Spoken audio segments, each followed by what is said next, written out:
Sahabat LC, sebelum kita lanjut videonya, jangan lupa like, komen, dan subscribe channel ini agar sahabat semua tidak ketinggalan video-video terbaru dari LC. Dan share video ini agar sahabat semua bisa mendapatkan manfaat dan keberkahan dari video ini. Dan jangan lupa follow akun Instagram LC di @lcmedia.id dan Facebook Lembaga Studi Islam. Terima kasih atas dukungannya. Wassalamualaikum warahmatullahi wabarakatuh. Tak akan mundur walaupun hanya selangkah.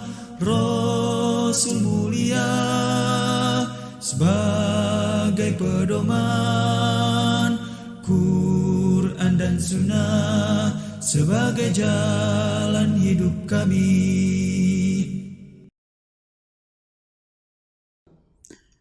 Innal hamdalillah wassalatu wassalamu ala Rasulillah wa ala alihi wa ashabihi wa mawala amma ba'd.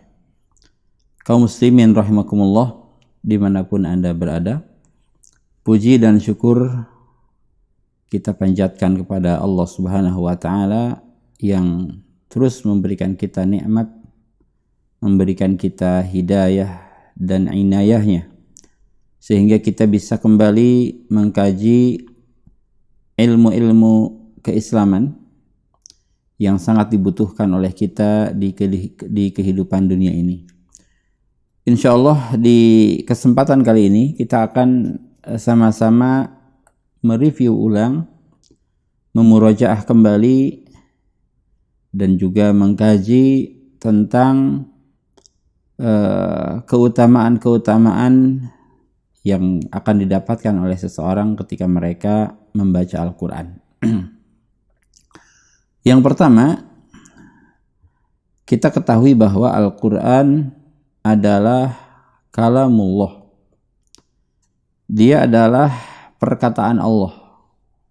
Al-Quran adalah firman Allah yang Allah turunkan kepada Nabi Muhammad SAW melalui malaikat Jibril, mulai dari Al-Fatihah sampai An-Nas. Itu adalah Al-Quran. Dan siapapun yang ragu tentang kebenaran Al-Quran atau ragu bahwa Al-Quran itu diturunkan dari Allah, maka Allah Azza wa Jalla menantang orang-orang tersebut untuk membuat tandingan Al-Quran. Dan tentu mereka tidak akan sanggup membuatnya. Sebab tidak ada yang sama antara perkataan Allah dengan perkataan makhluknya. Ya, tidak akan sama perkataan Allah dengan perkataan makhluknya. Dalam Islam, Al-Quran ini adalah satu kitab suci yang siapapun membacanya maka dia akan mendapatkan pahala yang sangat besar dari Allah Azza wa Jalla. Bahkan kabar gembira ya dari Rasul sallallahu alaihi wasallam, hadis yang diriwayatkan oleh Imam At-Tirmidzi bahwa beliau sallallahu alaihi wasallam bersabda, "Man qara'a harfan min kitabillah falahu bihi hasanah." Siapapun yang membaca satu huruf dari kitab Allah, maka dia akan mendapatkan satu kebaikan. Wal hasanatu bi'asyri amthaliha. Nah, setiap kebaikan ini dikalikan 10. Ya, la aqulu alif lam mim harfun. Aku tidak mengatakan alif lam mim itu satu huruf. Walakin alifun harfun wa lamun harfun wa mimun harfun. Tetapi alif satu huruf, lam satu huruf, mim satu huruf.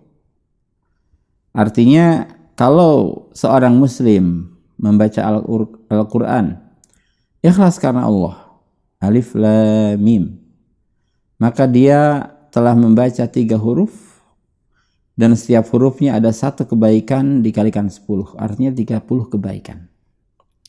Ya, jadi banyak sekali limpahan pahala dari Allah Azza wa Jalla untuk mereka yang membaca Al-Quran. Maka termasuk orang yang terbaik adalah orang-orang yang senantiasa membaca Al-Quran. Nah, Al-Quran ini adalah petunjuk yang akan menerangi perjalanan hidup seseorang di dunia ini sampai dia masuk ke dalam surga. Ya, maka jika kita tidak membaca Al-Quran, tidak memahami Al-Quran, sudah dipastikan jalan kita akan gelap dan akan tersesat. Berikut ini ada beberapa keutamaan yang harus kita ketahui, ya, keutamaan orang-orang yang membaca Al-Quran. Yang pertama, bahwa orang yang membaca Al-Quran itu adalah manusia-manusia terbaik. Ya. Hal ini berdasarkan sabda Rasulullah SAW, hadis yang diriwayatkan oleh Imam Al-Bukhari, khairukum man ta'allama al-Qur'ana wa 'allamahu.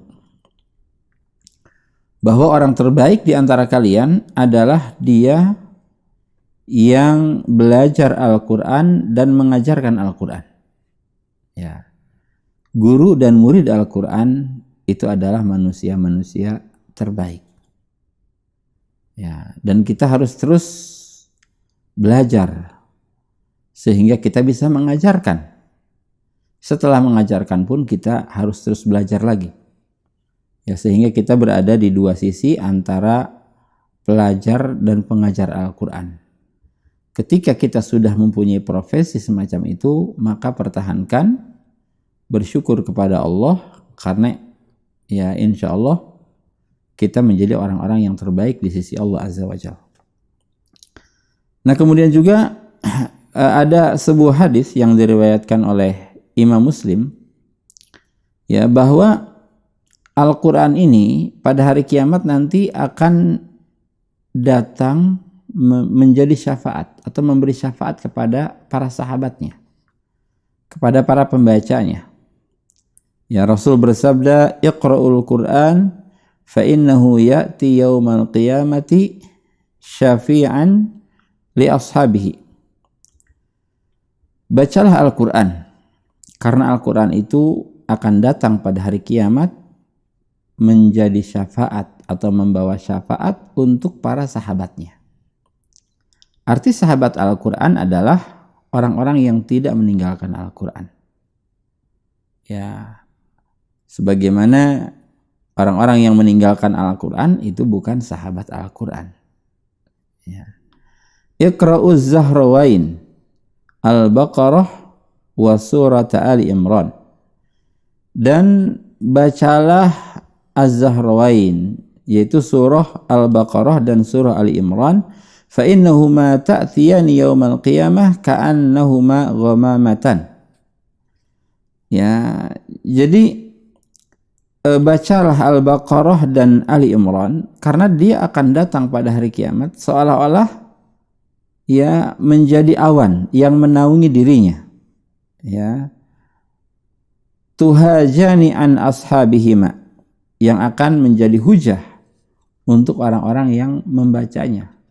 Ini keutamaan khusus dari surah Al-Baqarah dan Ali Imran. Ya, jadi Al-Baqarah dan Ali Imran ini akan menjadi syafaat juga, akan menjadi hujah, ya, menjadi penolong, pelindung untuk orang yang membacanya. Iqra'u surat Al-Baqarah fa inna akhdhaha barakah. Dan baca juga surah Al-Baqarah karena mengambil surat itu adalah keberkahan. Wa tarkaha hasrah, dan meninggalkan surah Al-Baqarah adalah kerugian. Wala tastati'uhal batalah, dan orang-orang yang membaca surah Al-Baqarah niscaya tidak akan dikalahkan oleh tukang sihir. Artinya dia tidak mungkin terkena sihir. Ya. Sebab sihir-sihir itu tidak akan mempan kepada orang yang senantiasa membaca surah Al-Baqarah.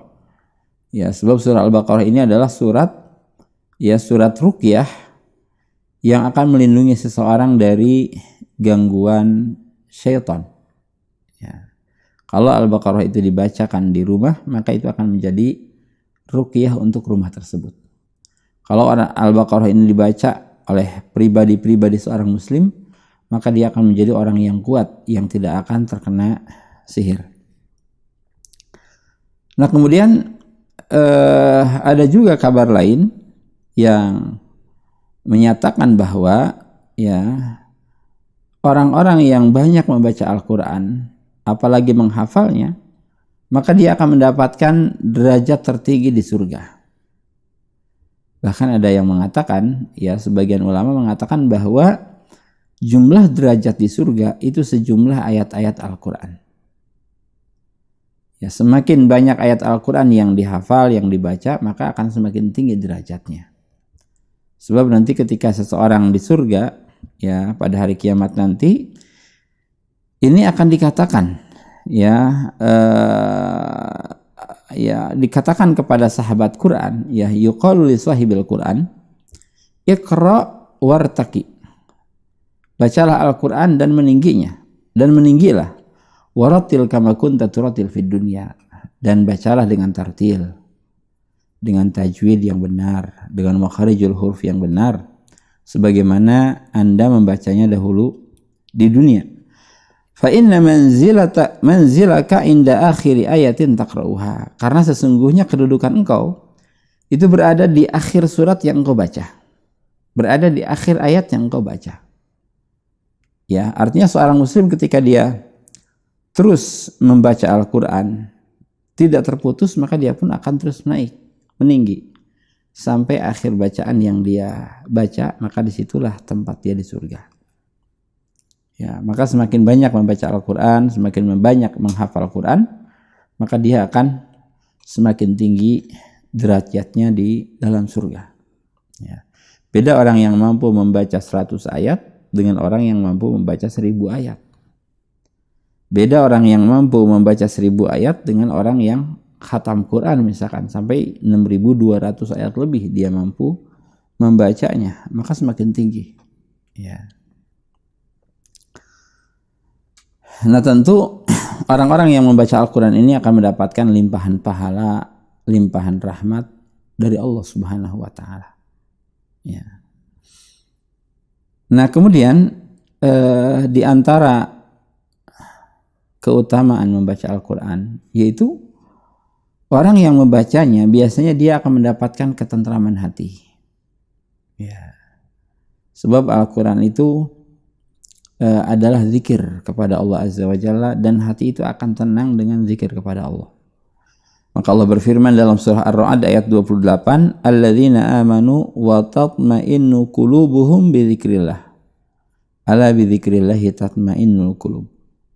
Orang-orang yang beriman dan orang-orang yang hatinya tenang dengan zikir kepada Allah, ketahuilah dengan zikir kepada Allah hati menjadi tenang. Nah maka orang-orang yang membaca Al-Quran itu tentu akan mendapatkan ketenangan hati, ketenangan hidup, ya kenyamanan, ya berkawan, kenyamanan berumah tangga, dan kenyamanan kehidupan yang lainnya. Ya, sebab ini adalah zikir yang terbaik. Nah, Al-Quran sendiri ini dikatakan oleh Allah Azza wa Jalla sebagai syifa.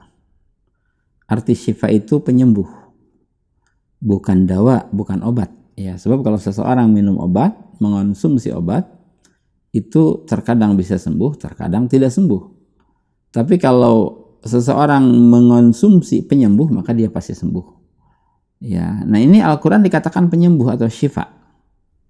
Maka orang yang mengamalkan Al-Quran, yang mendawamkan Al-Quran, kemudian diniatkan untuk menjadi media penyembuh dirinya, maka insya Allah akan sembuh. Ya Allah berfirman dalam surah Al-Isra ayat 82, wa nunazzilu minal Qur'ani ma huwa shifaa'u wa rahmatul lil mu'minin wa la yazidu zalimina illa khasara. Dan kami turunkan dari Al-Quran ya ayat-ayat yang mengandung syifa serta rahmat. Ya, untuk siapa? Untuk orang-orang yang percaya. Ya, Al-Quran syifa untuk yang percaya. Yang ragu maka tidak menjadi syifa, atau bahkan yang kafir maka tidak menjadi syifa. Ya. Dan Allah tidak akan menambah kepada orang-orang yang zalim kecuali kerugian. Ya, maka disunahkan bagi kita untuk meruqyah diri kita ketika kita sakit dengan ayat-ayat Al-Qur'an, di antaranya dengan Al-Fatihah, dengan Al-Mu'awwidzat, ya, Al-Ikhlas, Al-Falaq, An-Nas, kemudian dengan ayat kursi, dengan 2 ayat terakhir surah Al-Baqarah, itu dibaca. Yaitu sebagai ruqyah. Letakkan tangan kita di tempat yang sakit, misalkan sakit kepala, kemudian ulang-ulang baca Al-Fatihah, ulang-ulang baca ayat kursi, itu akan menjadi syifa. Ya. Dan itu yang dilakukan oleh Rasulullah SAW ketika beliau sakit. Ya. Nah, kemudian orang yang membaca Al-Quran, memahaminya dan mentadaburinya, maka dia akan mendapatkan cahaya dari Allah Azza wa Jalla dan dia akan terjaga dari kesesatan. Ya, dia tidak akan tersesat karena Al-Quran adalah petunjuk. Ya, dalam surah Al-Hadid ayat 9 Allah berfirman, "Huwallazi yunazzilu 'ala 'abdihi ayatin bayyinat." Dialah Allah yang telah menurunkan kepada hambanya ayat-ayat yang sangat jelas, liyukhrijakum minadh-dhulumati ilan nur, dengan tujuan agar dia mengeluarkan kalian dari kegelapan menuju cahaya. Wa innallaha bikum la raufur rahim, dan sesungguhnya Allah sangat rauf dan rahim kepada kalian, sangat santun dan penyayang kepada kalian. Ya, ini. Jadi ini adalah anugerah. Al-Quran itu adalah anugerah dari Allah. Tanpa Al-Quran kehidupan kita menjadi gelap. Tanpa Al-Quran kita tidak mengetahui apa-apa. Tapi kemudian diturunkannya Al-Quran, kita mengenal siapa Rabb kita, siapa Rasul kita, bagaimana tata cara kita hidup dalam kehidupan dunia ini. Itu semuanya dijelaskan di dalam Al-Quran. Ya. Nah, kemudian ahlul Quran adalah ahlullah. Ya, ahlul Quran adalah ahlullah atau keluarga Allah. Ya, ini berdasarkan sabda Rasulullah SAW, hadis yang diriwayatkan oleh Imam Ahmad, ahlul Qurani hum ahlullah wa khasatuh, bahwa ahli Al-Quran adalah ahli Allah dan juga kekhususan Allah. Orang khusus di sisi Allah Azza wa Jalla. Orang yang dekat dengan Allah Subhanahu wa Ta'ala. Ya. Maka orang-orang yang berpaling dari Al-Quran, tidak membacanya, tidak mentadaburinya, tidak mengamalkannya, tidak memuliakannya, ya, tidak melaksanakan hukum-hukumnya, maka dia di dunia akan menjadi orang-orang ya yang jauh dari kebenaran. Di dunia ini dia kawannya menjadi kawan-kawan setan. Sedangkan di akhirat dia nanti akan dibangkitkan dalam keadaan buta hati dan juga buta matanya. Ya, wal'iyadzubillah. Maka ya dianjurkan bagi kita untuk memperbanyak membaca Al-Quran, minimal setiap 1 bulan 1 kali. Ya, jadi 1 harinya minimal 1 juz, sehingga 1 bulan ya menjadi 30 juz. Ya, kalau bisa lebih cepat dari itu maka lakukan. Ya, ada yang mengatakan 7 hari. Artinya setiap 7 hari kita menghatamkan Quran. Ya, setiap 7 hari menghatamkan Al-Quran. Nah, ini. Ya. Nah, kemudian yang harus diperhatikan juga bahwa wajib ketika membaca Al-Quran yaitu membaca sesuai dengan kaidah-kaidah tajwid. Ya, benar makharijul hurufnya. Kemudian juga benar ya dengan sifat-sifat hurufnya. Ya, dia panjangkan ketika hukumnya mad dan dia tidak memanjangkannya ketika tidak ada mad. Ya, ini menjadi satu hal yang lazim yang harus dilakukan ketika seseorang membaca Al-Quran. Ya, kemudian yang terakhir kita pun diperintahkan untuk mempunyai adab-adab ketika membaca Al-Quran. Dan ini sangat penting. Minimal ada 7 adab. Ya, yang pertama, ikhlaskan niat karena Allah. Ketika membaca Al-Quran, ya ikhlaskan niat bacaan kita karena Allah Subhanahu wa Ta'ala, bukan karena ingin disebut sebagai qari atau pandai dalam membaca, tidak, tapi karena Allah Azza wa Jalla. Yang kedua, pastikan bahwa tempat membaca Al-Quran itu harus suci dari najis. Ya, pakaian kita suci dari najis. Kalau kita duduk di karpet, karpetnya suci dari najis. Ya, jadi harus bersih. Tidak boleh membaca Al-Quran di tempat-tempat najis. Ya, seperti di WC misalkan, maka tidak boleh. Kemudian sangat dianjurkan untuk berwudu sebelum membaca Al-Quran dan juga menghadap kiblat. Ya, berwudu dan juga menghadap kiblat. Ya, walaupun sah ketika seseorang membaca Al-Quran dan tidak menghadap kiblat. Ya, tapi kalau berwudu harus. Kemudian membaca dengan perlahan, dengan khusyuk, dan juga merenungi kandungannya. Jangan terlalu cepat sehingga kita tidak bisa memahami kandungannya. Ya, tapi perlahan, khusyuk, serta ya sehingga kita memahami isi kandungan Al-Quran. Nah, kemudian sebelum membaca, ketika mulut kita kotor, ya karena setelah makan atau lama diam, maka kita disunahkan untuk bersiwak terlebih dahulu atau gosok gigi. Ya. Kemudian membaca ta'awudz serta basmalah. Ya, ketika seseorang hendak membaca Al-Quran, ta'awudz berlindung ya kepada Allah dari setan yang terkutuk. Ya, kita ucapkan a'udzubillahi minasyaitonirrajim. Ya, atau a'udzubillahi samil alim minasyaitonirrajim. Ya, itu bentuk ta'awudz yang diajarkan oleh Rasulullah SAW. Dan yang terakhir yaitu kita diperintahkan untuk memperbagus suara. Zayyinul Quran bi aswatikum. Hiasilah Al-Quran dengan suara-suara kalian. Ya, Allah Azza wa Jalla ya jamil yuhibbul jamal. Allah itu indah dan menyukai keindahan. Maka ketika membaca Al-Quran, perindah bacaan Al-Quran itu dengan memperbagus suara yang kita miliki dan melatihnya. Ya, agar suara yang muncul ketika membaca Al-Quran ini benar-benar suara yang sangat indah. Karena ya innallaha jamil yuhibbul jamal. Allah itu indah dan menyukai keindahan. Wallahu alam, ini adalah ulangan ya dari keutamaan-keutamaan membaca Al-Quran dan juga adab-adab yang harus dilakukan ketika seseorang membaca Al-Quran. Wallahu a'lam. Assalamualaikum warahmatullahi wabarakatuh. Tak akan mundur walaupun hanya selangkah. Rasul mulia sebagai pedoman, Quran dan Sunnah sebagai jalan hidup kami.